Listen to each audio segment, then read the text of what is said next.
Soy la doctora Clara Beltrán de Iturriaga, soy otorrinolaringóloga y me especialicé en medicina subacuática e hiperbárica.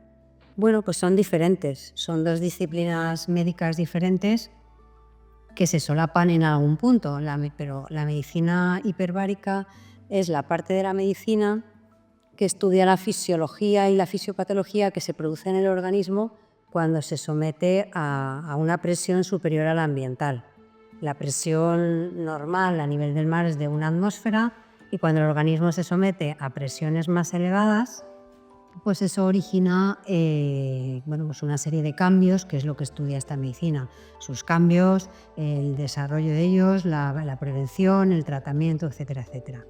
¿Y en qué situaciones se puede dar ese cambio de presión? O sea, ese sometimiento del organismo a una presión elevada, pues se da en buceadores, pero también en otras circunstancias, por ejemplo, dentro de una cámara hiperbárica y, por ejemplo, los trabajadores de las tuneladoras que están bajo presión, pues también están sometidos a presión y esos estarían estudiados por la medicina hiperbárica. Sin embargo, la medicina subacuática estudia lo mismo, la fisiología y la fisiopatología de los organismos que se someten a un ambiente subacuático, como los buceadores. Entonces, ¿en qué punto confluyen? Bueno, pues hay patologías que tienen los buceadores que se tratan mediante medicina hiperbárica, como la enfermedad descompresiva, que es el punto de confluencia de las dos disciplinas. Bueno, los problemas que puede tener un buceador son innumerables y que requieran atención médica, pues desde un corte en el pie cuando se va a tirar al agua, hasta una agresión por un animal dentro del agua, hasta un ahogamiento por haber sufrido un infarto de miocardio dentro del agua, y luego los que son, pero esos diríamos que son accidentales o incidentales dentro de lo que es el buceo, pero luego hay patologías que están provocadas por el buceo y por lo que supone pues, la exposición a un ambiente subacuático y bajo presión, que son clásicamente, se dividen en dos grandes grupos, que son la enfermedad descompresiva y los barotraumas. Los barotraumas que pueden afectar pueden ser los más frecuentes, son los de oído, senos paranasales, o sea, los del área otorrinolaringológica, y luego también los que afectan al pulmón. Y luego la enfermedad descompresiva, que bueno, pues ya lo desarrollaremos. Bueno, la medicina subacuática puede ayudar a prevenir patología del buceador de muchas maneras. Para empezar, pues, por ejemplo, con la investigación. Ahora hay muchas líneas de investigación abiertas, están patrocinadas por grandes empresas aseguradoras, y con eso pues, se van descubriendo factores en los que se podemos incidir o interferir para que haya menos accidentes. Y luego están los reconocimientos de buceo. Depende de la legislación, son o no son obligatorios. Ahora mismo en España, por ejemplo, con el último cambio legislativo que hubo en 2020, creo que fue en 2020, ya para una persona joven que rellene un cuestionario de salud diciendo que no tiene ningún problema, el reconocimiento no es obligatorio, cosa en la que los médicos estamos bastante en desacuerdo, porque uno puede tener la percepción de que no tiene ningún problema y a lo mejor con una exploración y una entrevista médica bien dirigida, pues se pueden detectar problemas que luego podrían ocasionar, podrían derivar en cosas más graves a posteriori buceando.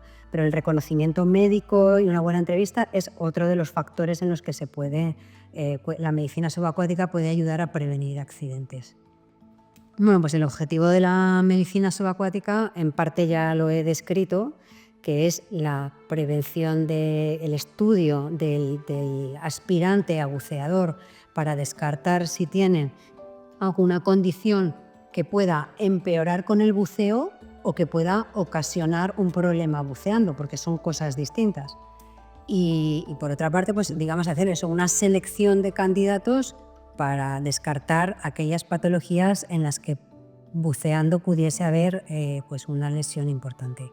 Por otro lado, la otra misión del médico subacuático es atender a aquellos buceadores que ya han tenido un problema y hacer el diagnóstico y el tratamiento, como con cualquier otra patología.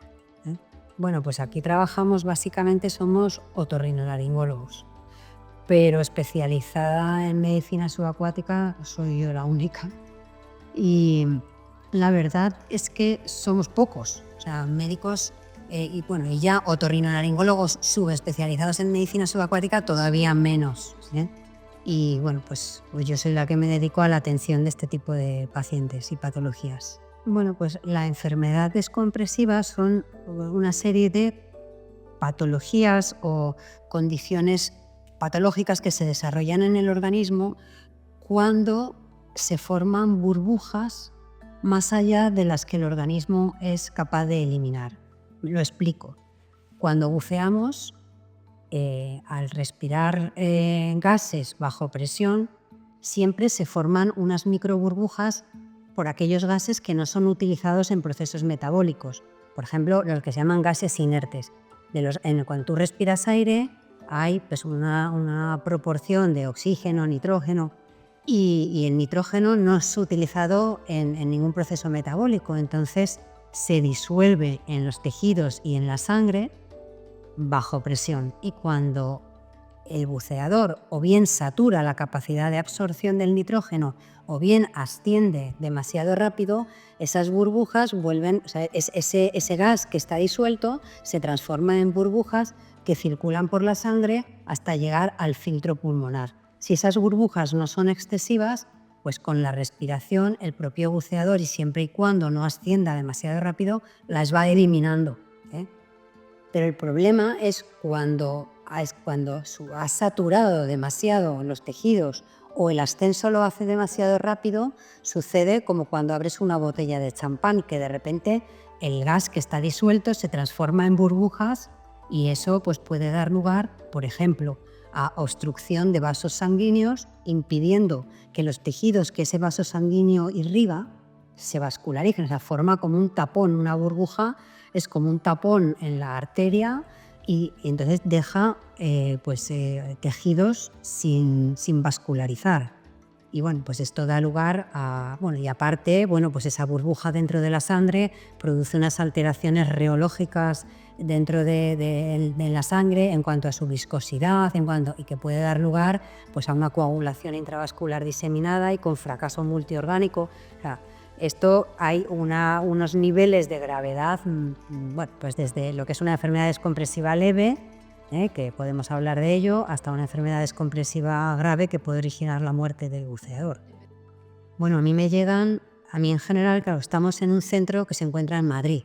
Entonces, a mí no me llegan pacientes agudos, porque normalmente, claro, pues están buceando en la costa española o en la costa de muchos otros países, y entonces cuando un paciente tiene un problema de barotrauma grave o de una enfermedad descompresiva, son atendidos en los centros próximos y entonces, pues luego ya, cuando ya se derivan a Madrid para el seguimiento, es cuando yo les veo y valoro las secuelas y las trato. Bien. Hay pacientes, sin embargo, que tienen, quizá el paciente que más vemos es el paciente que tiene un barotrauma pues leve o moderado y no pide ayuda en el sitio donde le ha sucedido, y entonces viene aquí y nos pide consejo, pues diagnóstico y terapéutico.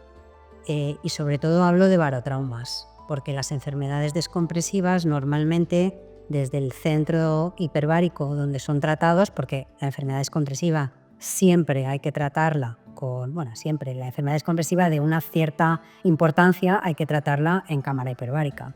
Entonces acuden a centros hiperbáricos y desde ahí pues o no hace falta hacerles seguimiento, o a veces sí me los derivan para ver si yo los tengo que remitir, para que yo haga la evaluación y ver si se tienen que remitir a otro centro hiperbárico aquí para hacer algún tratamiento complementario, o a veces los derivan directamente a centros hiperbáricos. Bueno, es que la sobreexpansión pulmonar y la enfermedad descompresiva son diferentes y el tratamiento es diferente.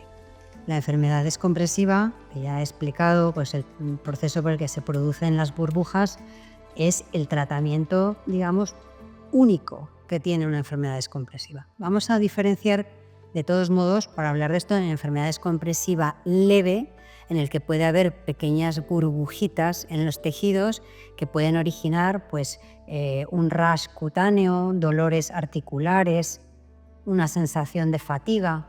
Pues esa enfermedad descompresiva, si no va a más, Es posible que no necesite cámara hiperbárica, que con reposo, hidratación adecuada y a lo mejor en un nivel un poquito mayor, dándole oxigenoterapia normobárica, es decir, respirando oxígeno sin cámara, pues puede ser suficiente.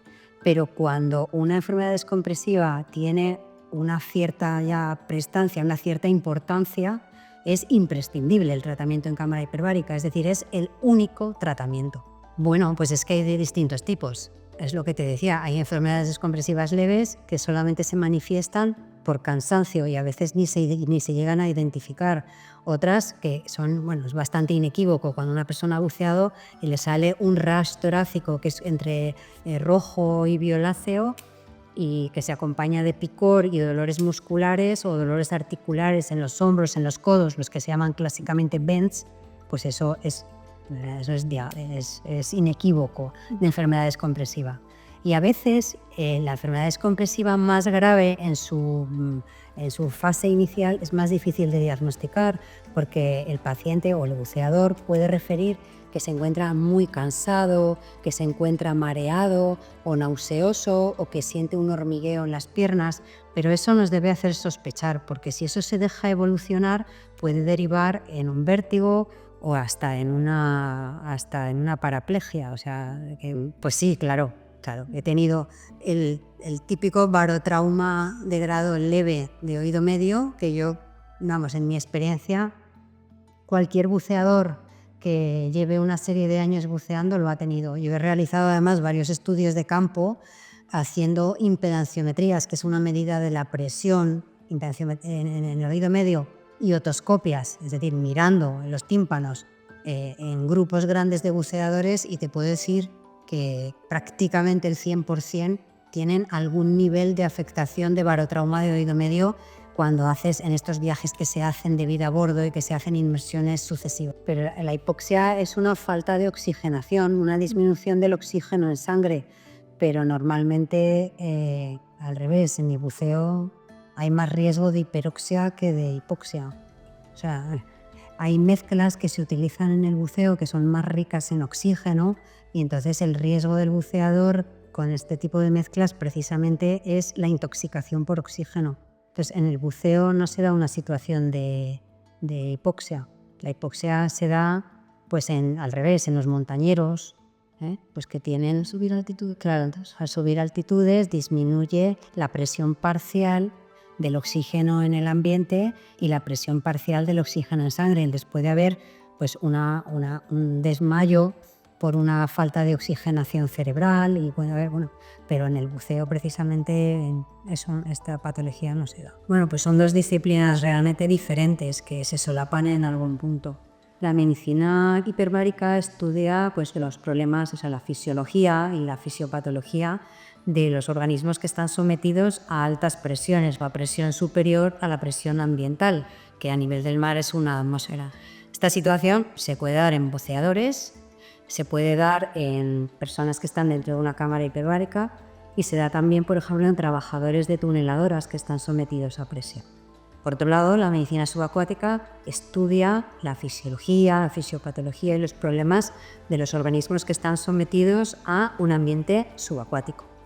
Y ellos pues pueden tener una serie de problemas, algunos de los cuales se tienen que tratar, como por ejemplo la enfermedad descompresiva, con medicina hiperbárica, con oxigenoterapia hiperbárica.